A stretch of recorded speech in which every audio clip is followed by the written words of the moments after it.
My name is Clifford William Davis Sr. I was one of the original documented Tuskegee Airmen of Class 45F twin engine. I'd like to give you a little historical perspective of the Tuskegee Airmen, to anyone who's not familiar with them. As a member of the Tuskegee Airmen Incorporated believe that contemporary American historians and their publishers have by design or elect opted to ignore the noble experiment according members of the Tuskegee Airmen Incorporated dedicated this brochure to those historians, unrecognized heroes of the noble experiment who gave their lives in combat during World War II as their last full measure of devotion. I'll try to make this as short as possible. In 1939, the United States was pulling out of the Great Depression. Employment was on the rise. Europe was bursting into flames, and President Franklin Delano Roosevelt declared that the United States would be an arsenal for democracy. Young men and women from all walks of life were preparing to join the fight that was inevitable. If America ever needed the help of all of the citizens, that was the final time. However, the United States War Department maintained that Americans who were black were not fit to fight for their country. With few exceptions, black Americans were relegated to service battalions or were rejected completely. The newly formed Army Air Corps was sure that no black man could learn to fly or service combat aircraft. Under considerate pressure from the press, the NAACP, and even the White House, the War Department relented and undertook what was then termed a noble experiment. It constructed a separate but equal base for black Americans wishing to serve in the Air Corps, many with the military staff doomed the project to failure. Despite the lack of official confidence and support, the experiment succeeded beyond the dreams of those who proposed it and those who played as active parts in the success. 4 fighter squadrons and 4 medium bomber squadrons, plus their required support units, were produced. The 4 black fighter units served in the European theater of operation with the achievement record equal to or better than other similar units in service at that time. Well, maybe I'll just cut some of this, but Grandpa, you can keep going. Keep going? Okay. In spite of the gloomy predictions by the War Department, the noble experiment worked. This outstanding success, plus the stateside demands of the bomber units for parity and recognition as competent military professionals, provided enormous impetus to the reversal of the U.S. War Department's racial policies, combating the adversities of a segregated military service from the inside and an awesome enemy from the outside. Those black Americans became a cohesive, motivated, and dedicated group. That group exists today, ready now as it was in World War II to prove that persons should be judged on personal merits and accomplishments rather than the background, ethnicity, or economic status. And you think that's enough, Billy? If you think it's good, it's good. I mean, it sounds like a good story. Well, I'm almost through. In 1973, black Army Air Corps veterans and others associated with the noble experiment formed an association, Tuskegee Airmen Incorporated, named after the separate but equal Alabama base where it all began, incorporated in Washington, D.C. as a nonprofit, non-military, nonprofit organization with chartered chapters in more than 30 locations. The Tuskegee Airmen are dedicated to the motivation and inspiration of young Americans to become enthusiastic participants in our nation's democratic society. The Tuskegee Airmen promote historical research, publish books, fund educational programs, and grant scholarship assistance to the financially disadvantaged youth desirous of pursuing careers in the aviation and aerospace industry. All officers and executives serve without salary. What I just read you is a story that we, the Tuskegee Airmen, as they are now, have different plans. Young Eagles programs out to Gary, Chicago Airport, free flights for kids. But back to me as I relate to the experiment. I was a late arrival at Tuskegee Army Air Base for my flight training. I arrived there in 1944, the last part of the year, and I graduated in the class in September 45, number 45F twin engine. The classes before me were mostly fighter pilots, but after the war ended in Europe in May, I think it was, of 1945, we concentrated all the black units into one composite group called the 477 Compartment Group, which composed of fighters and bombers. A lot of returning veterans from the 332nd, or commonly known as the Red Tails, were members of this group and took training also. So the first airplanes we flew were PT-17Ds. They were Stearman little airplanes. And the next one, they stepped up our program to fly AT-6s, which AT stood for advanced training, but we flew it in basic phase of training. And then in our last phase of training, we flew B-25 stripped down bombers, B-25Js. And that made up our flight training. I graduated in September of 1945 with the rank of flight officer. A flight officer was created because the Army had too many second lieutenants, as I understood it, so they created this rank of flight officer, with the blue bar similar to what a warrant officer wears. I don't know what else to say. Tell us a little bit about your class and yourself and the first Tuskegee Airmen. Well, my class, 45, it was one of the largest classes I stand to graduate from Tuskegee. And we had several members. Would you like to see the picture of it? I have a few pictures here of my class. And this is my primary, can you see this? This is my primary class in primary. This is the PT-17D, the Stearman aircraft in which we first initially flew. As you see, our flight instructor was giving us instructions. He was, his name was Charles Johnson, as I recall, and his father was the president, I think, of Fisk University down in Nashville, Tennessee. So this was my first experience flying an aircraft. The next aircraft we flew was an AT-6 Texan. This is the Texan, picture of the Texan. This is some of you guys planning on a flight somewhere. That's your Texan. The next thing I want to show you is this is the fighter group of my class, 45F. These are all destined to be fighter pilots. This is the group I was with, which was the twin engine or bomber pilots, and this is our picture, and in the background is one of our aircraft. And which one are you, Grandpa? I am the one on the end here, sitting down, seated on the end. I showed you the aircraft. This is our primary class, which was large. We had a lot of student officers because at the time, the rating officers went to Midland, Texas, and Hondo, Texas to become bombardiers and navigators. So if they got either one of those ratings, some were double rated, some were triple rated. You had pilot, navigator, and bombardier. So some of these guys were pretty well to do. Let's see. I think I showed you the primary class. I don't remember now. But this is the aircraft we flew in advance. This is a B-29J. It's the same type of aircraft that was flown by, but bombed Tokyo. It flew off the carrier Hornet, first bombing on Japanese soil. That's our aircraft. That was after Pearl Harbor, correct? No, after Pearl Harbor. Yeah, Pearl Harbor started the whole war. Here's a few little pictures I have of yours truly in some of his uniforms. And what else, Billy? This,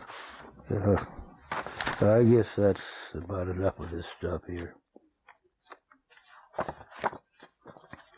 Okay. The photo of the original commander. Yeah. Yeah, I had a picture of Davis. What did I do with that brochure?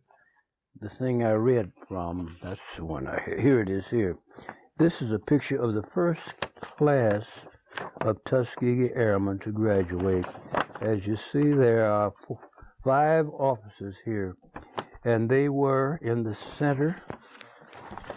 The taller one is Benjamin O. Davis Jr., who commanded the squadron and the whole group, the Red Tail group.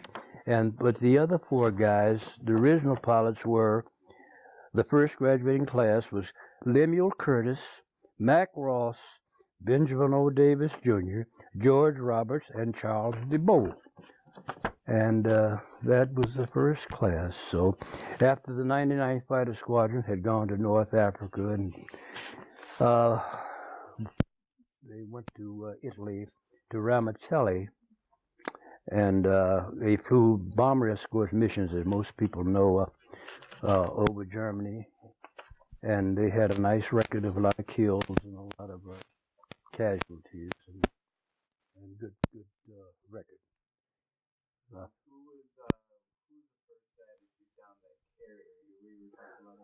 The carrier, I believe, was it wasn't a carrier; it was a destroyer, and it was a fellow named Wendell Pruitt. He was a pilot with one of the groups. He was out of St. Louis, Missouri, and eventually received the key to the city out of St. Louis. There were a lot of kills, and but the destroyer episode I thought you might be interested in because it's something unusual. Yeah.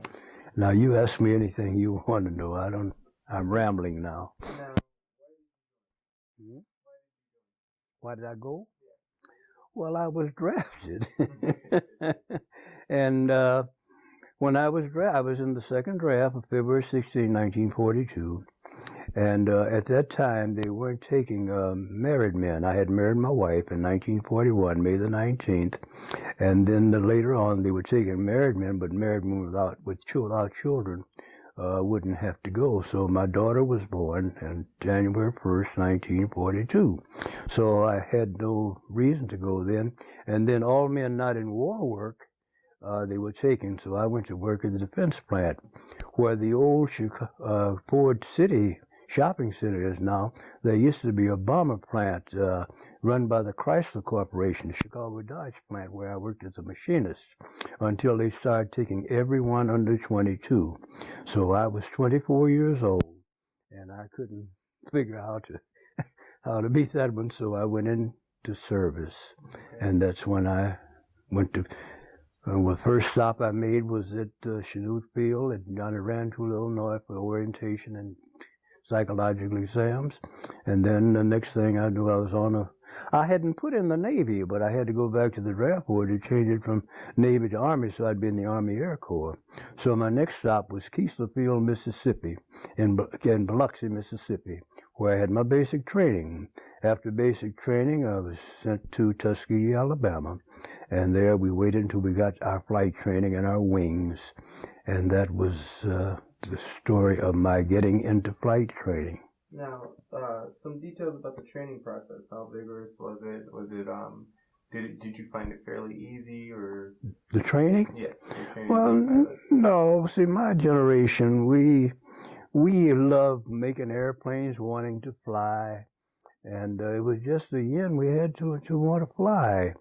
I was a graduate of Children's Technical High School, and I had an aircraft engines instructor named Robert Burkhart, and he used to console us. You colored boys say you will never get to fly probably, but learn how to fix these engines because there's no barrier to brains, which he was motivating us to work into.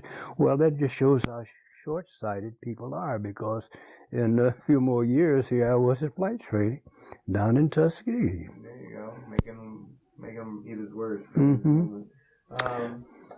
Now, can you tell us any stories about overseas action, like any of the beginning of how the Tuskegee Airmen went from North Africa to Italy to eventually to Germany?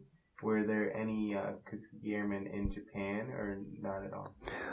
No, the Tuskegee Airmen did not go to Japan, to my knowledge. Out of North Africa, it seemed to be some of the commanders didn't want the Tuskegee Airmen in their units, so they had deemed them not to be as sharp as the rest of them. So the Colonel Davis had to go back to Congress and talk, and he made a compassion plea and talked to them, and they realized that they were wrong. So then the group was sent from North Africa to Ramatelli, Italy, is my understanding is, where they escorted, eventually ending with bombers. The first planes they had were P-40 Warhawks, which are old hand-me-downs. I think some even came from the Flying Tigers with the shark teeth on them. But then they got better airplanes. The next airplane they flew, to my knowledge, was a P-39 Air Cobra. That was a plane made by Bell with a cannon in the nose. And then the next aircraft were the Jugs with the P-47 Thunderbolts, which was one of the largest fighter aircraft ever built. And they were rugged as could be. They'd come back shot up, as I understand it, and they had a lot of firepower, 450 caliber forward firing machine guns. And then they got the P-51 Mustangs. And then everybody thought it, when I learned it was quite a feat. But the planes were hand-me-down from other squadrons. So as I understand it, the mechanics and the maintenance men painted the tails red over the markings of the previous squadrons. And that's how the name Red Tails, in my understanding, became known. And they were known all over Europe, and they were requested by a lot of bomber squadrons to accompany them to the target and back. We boast of never having lost a bomber.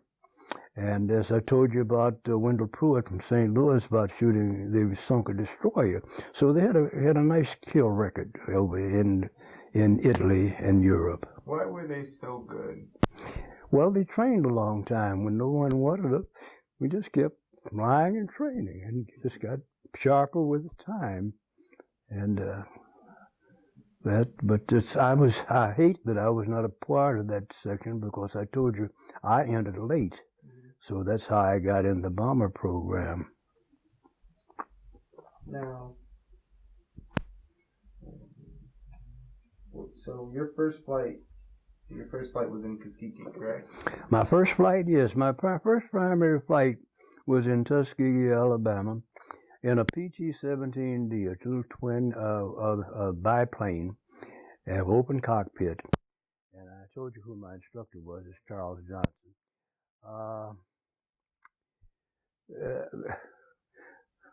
I lost my train of thought. Oh, we were talking about your first flight in Tuskegee and your trainer. Oh, yes. I think we had to solo after 14 or 16 hours with an instructor pilot, and then we flew solo. My first flight were documented in my logbook by the legendary Chief Anderson. Chief Anderson was the pilot, as anyone that knows about the Tuskegee Airmen, was the man that flew with the First Lady, Eleanor Roosevelt, on her maiden flight, which she helped convince, as I understand, her husband, Theodore Franklin Roosevelt, to create the Tuskegee Airmen. So I have document signings by Chief Alfred Anderson on my logbook, verifying my flight time on those airplanes. Now,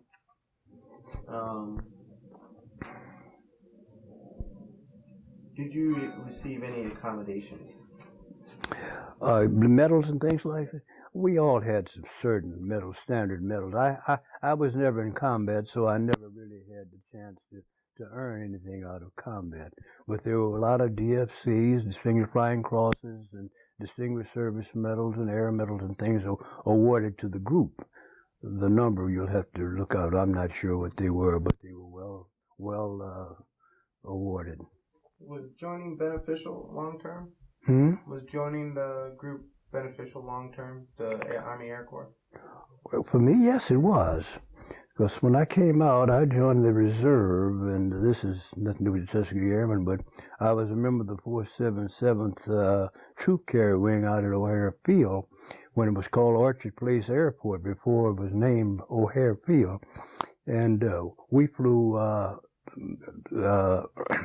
out of O'Hare. We flew the AT-6 Texans, and then our regular airship was a C-46 Curtiss Commando, which we used to use to drop troops down at Fort Campbell, Kentucky, and fly over Fort Bragg, North Carolina. So we were a troop carrier outfit. I was out there on active duty in 1950 when the Korean War started, and I didn't get any orders to go to Shawfield, South Carolina for orientation, so that way I didn't get to go to Korea. But the group went to Shawfield for a month, and they later ended up flying out of Japan, flying in ammunition, flying out wounded. And I think, I'm not sure about the accuracy, but I believe the 437 Troop Carrier Wing was one of the few Air Force Reserve wings that was inducted into service in 1950. But when they came back in 1952, I went back to start flying again, and I flew until 1956. My last military flight was in 1956, I believe it was. Did you fly outside the military? No, I never flew outside the military. Okay. And do you remember your last flight? Was it like a routine training thing? Or? They were all routine flying missions out of the reserve. One of my last flights I remember, was flying down from O'Hare Field to Ellington Field in, I think it's Fort Worth, somewhere in Texas. And then we went out into the ocean, not the ocean, but the Caribbean Sea. Yeah, and out in the ocean. And we flew east to Miami, and we stayed in Miami. These were just routine flights. And at that time, that was in the 50s, so things were still pretty much segregated. So I remember that we had to stay, we flew the guy, I was a black pilot that helped fly him out there, and I had to stay on 2nd Avenue because I wasn't able to participate in a lot of things in Miami. And Virginia Beach, we were relegated to, that was the only beach we could swim at. So that's one of my last flights that I can recall. I also had reserve flights to Rapid City, South Dakota, and out to Hill Air Force Base in Utah and Sacramento. We had a lot of cross-country flights because we were flying these C-46s, and they were pretty well flying only on below 16,000 feet because we didn't have oxygen. So, yeah. Now, if you don't mind me asking, do you have knowledge of what happened before the Tuskegee Airmen? I'm pretty sure there was something called the Tuskegee Experiment, correct? Well, it was called the Experiment. The Tuskegee Airmen was originally the Experiment, as I understood. I'm not as knowledgeable as I do remember as much as I would like to, but that was the experiment that I was speaking of. Yeah. And then I guess the final question is, for all generations that are probably going to watch this video, would you do it all over again? In a heartbeat. You enjoyed yourself? I enjoyed every minute of it, yes.